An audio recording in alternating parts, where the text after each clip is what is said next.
سبحان اللہ، سب سے بڑا احسان، جیسے ہم اللہ کے احسان گن نہیں سکتے، ہم اپنے نبی پاک صلی اللہ علیہ وسلم کے احسان بھی گن نہیں سکتے، لیکن اگر ٹاپ آف دا لسٹ سب سے بڑا احسان جو ہمارے اوپر ہمارے نبی کا ہے کہ آپ نے ہمیں اللہ کا صحیح تعارف کروایا، اللہ کا صحیح پتہ بتایا، اور پھر آگے سلام ہے اس امت کو کہ اس نے اس تعارف کو یاد رکھا، بھلایا نہیں۔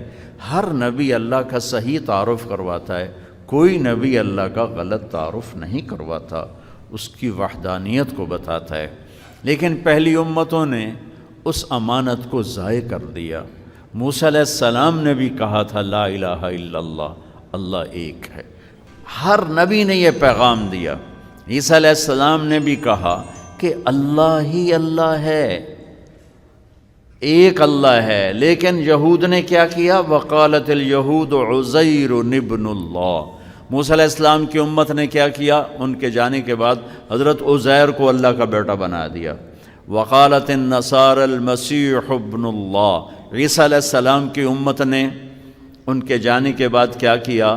کہا عیسیٰ اللہ کا بیٹا ہے، اللہ کے تعارف کو مسخ کر دیا، خود ہی وہ اس توحید کی امانت کو سنبھال نہ سکے۔ ہم پر اللہ نے دو احسان کیے، ایک محمد مصطفیٰ صلی اللہ تعالی علیہ وسلم کا امتی بنایا، پھر آپ کی امانت کو سنبھالنے کی توفیق عطا فرمائی۔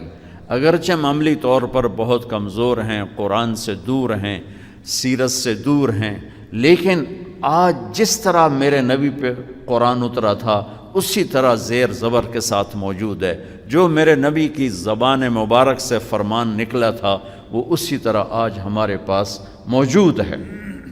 باقی سب تبدیل ہو گیا، تورات تبدیل ہو گئی، بائبل تبدیل ہو گئی، انجیل تبدیل ہو گئی، ساری کتابیں تبدیل ہو گئیں اور زبور کا نشان مٹ گیا، لیکن قرآن جس طرح اترا تھا اسی طرح آج بھی موجود ہے، بغیر کسی کمی اور بیشی اور زیر و زبر کے اس امت نے اس کو سنبھال کے رکھا۔